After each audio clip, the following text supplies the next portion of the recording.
So, bunga sa letrang ba, Biblia ay basahin. Sa letter U, unahin ang Diyos, katulad ng sabi sa Mateo 6:33. Sa letter N naman, naisin ang mga espiritual na bagay. Sa letter J naman, gawin ng may pananampalataya, may pagsunod at galak. Sa letter A, ating isabuhay ang salita ng Diyos at ating itong ibahagi upang magkaroon tayo ng bunga na kaluluwa. Yun lamang po.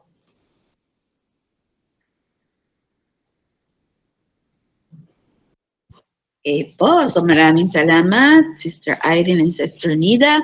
At sino pa po? Sino pang gustong magdagdag o magsabi ng kanilang mga take home? Tingnan natin ang fresh from Palawan. Mr. Susan, namiss ka namin ng ilang araw. So, good morning po. Pwede bang magbahagi hanggang... So, tunay nga po na napakahirap ng hindi connected sa ating Panginoon. So, sa loob ng isang linggo, hindi ako nakapag-morning devotion. Kasi ang hina ng... Gustuin ko man ang hina ng signal ng globe. So, minsan ako nakakonect pero napuputol-putol din. So, for 1 week, wala talaga. Sabi nga, disconnect. 1 week lang po yon. Tapos ang kasama mo pa ay hindi mga Kristiyano. So talagang walwal sila. Pero hindi naman ako nakiwalwal. Bagamat sabi nga ay nakaka-enjoy dahil yung creation ni Lord ay napaka-buti, napaka-ganda. So talagang doon makikita mo talaga yung creation ni Lord na hindi siya artificial. Siya ay talagang hindi ginawa ng tao. At magtataka ka paano nga ba nagawa ito, lalo doon sa underground, ibang klase talaga. So talagang amazing yung creation ni Lord. So dito kay Pastora Florence ay for 1 week na disconnected ka kay Lord, bagamat syempre nananalangin, pero yung mga gawain na ganito ay hindi ko magawa, mahirap. No? So lalo na siguro kung nawalay tayo ng 1 buwan o higit pa, parang hirap bumalik. Parang ilalayo ka. O parang ilalayo ka talaga. Nung Sabado actually narito na ako pero tinanghali talaga ako ng gising kasi yung katawan ko parang patang-pata yung katawan ko kasi ramdam ko ilutang pa ako. Kasi puro boating, puro island hopping. So parang ang pakiramdam ko, tutulog ako ng tutulog. Parang lasing na lasing ako sa antok. So yun. Tapos ngayon nga sabi ko, mag-a-alarm talaga ako para ako makapakinig. So yun, napakahalaga na nakakonect talaga kay Lord. At yung mga taong kasama mo ay kay Lord. Kasi kapag yung kasama mo talaga ay mga hindi connected kay Lord ay parang wala ka talagang makukuha. Wala ka talaga, hindi tayo talaga lalago.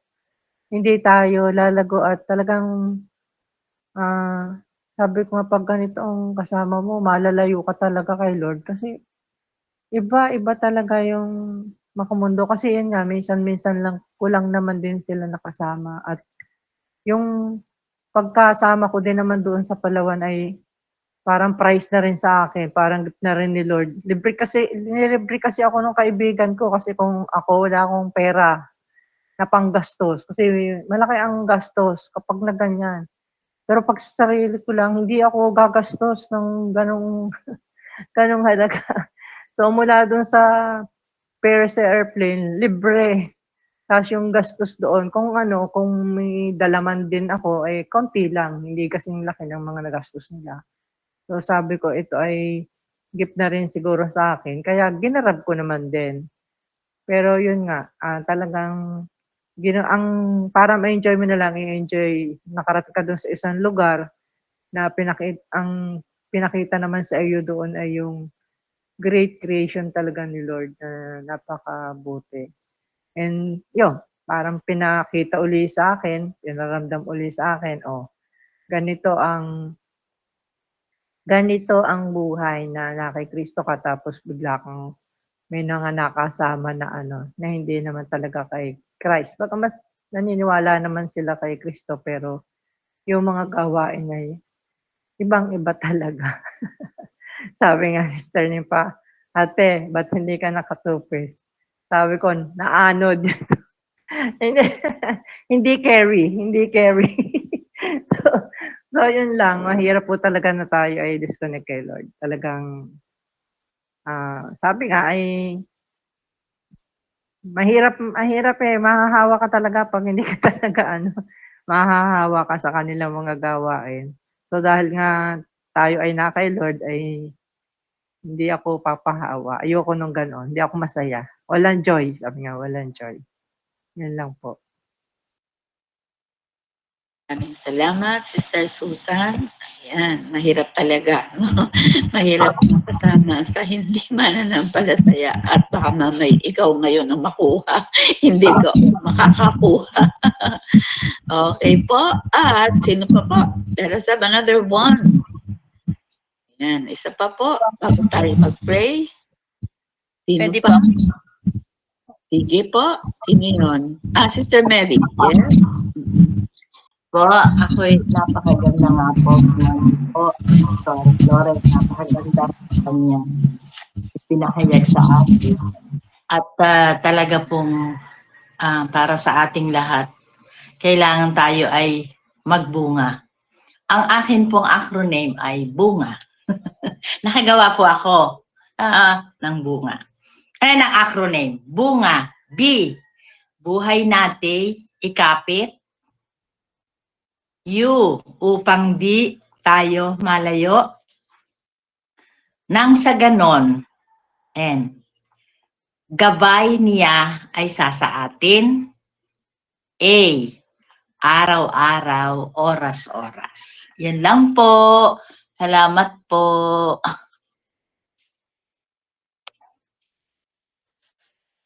Maraming salamat, Sister Medi.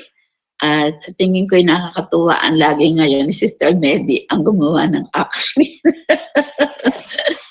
Masaya naman, di ba? Dahil may impact, no? Yung kanyang acronym. Yan, malaking bagay at malaking tulong para sa ating lahat. Okay po, at dadako na po tayo sa ating pananalangin na pamumunuan ng ating dalawang kapatid. So kung mayroon po tayong special request, pakisabi lamang po nang maisama natin sa ating mga ipapanalangin ngayon. Una sa lahat siguro, birthday ngayon ni Sister Mercy. Kaya mamaya po kakantahan natin siya. Pero sama po natin siya sa ating panalangin. Yan. Ilang taon na ba ang ating Sister Mercy? Batang-bata, ma'am. 68. Wow. Batang-bata pang. Ayan. Okay. At sino pa po? Mga special request po. Sister Liway, ikaw nasaan ka na ngayon? Nasa Brunei pa po. Nasa Sa Brunei. 9 po ako uuwi. Kailan daw? Sa February 9 po ako uuwi. Narinig niyo po ako?